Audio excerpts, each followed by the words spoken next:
And Torrs Hydro is a community-owned small hydroelectric plant in New Mills, Derbyshire. We're at the junction of two rivers, the Set and the Goyt, and the electricity we generate goes to power our local co-op. We're owned by shareholders about 80% of whom live in the local area within about 10-mile radius, but we have shareholders from all over the country. And we generate around about, when it's running well, we'll do about 55 kilowatts, which goes, as I say, to the local co-op to power the supermarket. Do you have any personal reasons for becoming part of this project? Yes, we started generating in 2008, and at the time I was one of the original shareholders, but I didn't become involved in the project until a couple of years later.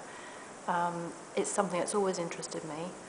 I am originally a physicist, so this kind of thing is very interesting to me. I'm the company secretary now, volunteer, because they needed a new secretary, because the other one person who was doing it was trying to do too much, and so we split the job. So I took over as secretary. And we're run completely by volunteers. We have no staff costs, which helps us to at least break even most years, which is about the best we'll do. Any profits we make go to the local community, because we're a community benefit society. What's been the greatest challenge so far? I think the greatest challenge was recovering after the big flood in February 2011, when we had it was a major flood event, and we ended up with quite considerable damage to we had to replace the sluice gate, and our intake was completely blocked by rubble. And it took some considerable discussion with the Environment Agency before we could figure out what we were allowed to do, because we had to go into the river with a digger to shift all the rubble, because there were something like 60 tons of rubble taken out the intake, as you could walk across the intake with dry feet, because there was so much rubble built up there. It was an island there. And it took some considerable time.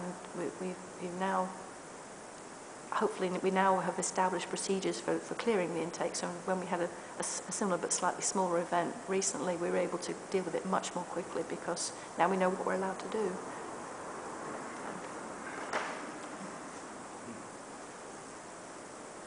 How much of an example do you think it's been so far? We were one of the first ones, in fact we were the first one in the British Isles to do this kind of thing. We have lots of people in other groups contacting us, and they tend to fall into there's two aspects to this. There's the fundraising aspect, which is recruiting the local community shareholders, and there's the actual hydro itself. And so we provide advice to lots of hydro groups all over the country, startup groups. As a secretary, I'm the first port of call. I get the emails coming in, which I then pass on to whoever can best help them. So sometimes it's people who need to talk about the financial side of it. Sometimes it's the raising money through grants side of it. Other times it's the actual engineering side of it, and I'll pass it on to the relevant expert in our group. We also have a lot of schools come round. We do a lot of tour groups. It's a lot of educational aspect of it. And every year we have multiple masters and PhD dissertations from students from different universities who want to look at one or other aspect of our operations. So we do a lot of educational work. It's a large part of what we do. We don't just generate power. Who manufactured the screw? The screw came from Germany. It turns out there's nobody in Britain makes them anymore, but there's a German company called Ritzatro who made the screw for us.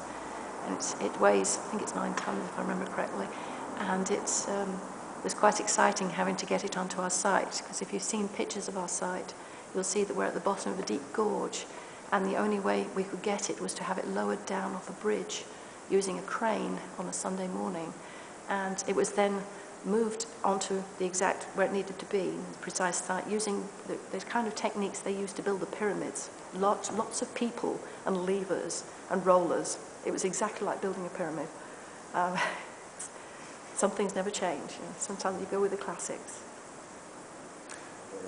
Do you have a website for this project? The website, we have a website at www.torrshydro.org, which has a lot of information on it about the technology and the latest news of the project. We hold regular open days, which anybody can come to, and when there's always going to be someone there to talk to people coming and answer questions and show them inside what's inside the little shed and things like that.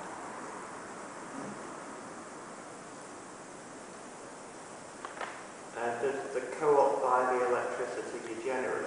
They do indeed. They do indeed. They send us a cheque every month for the electricity we generate, and we send them a cheque every month for our mortgage. So it's a nice little rate. So I believe it's different departments of the co-op. So this local co-op supermarket uses our power, yes. We generated about 250 megawatt hours last year, which was our best year ever, because we had a very wet winter and wet spring right up into the summer. So we generated, one of our best generating months ever was July, which is last year, which is ridiculous, but because normally the river's practically dry at that point. But this last year we had a lot of water in the river, so we generated a lot of electricity.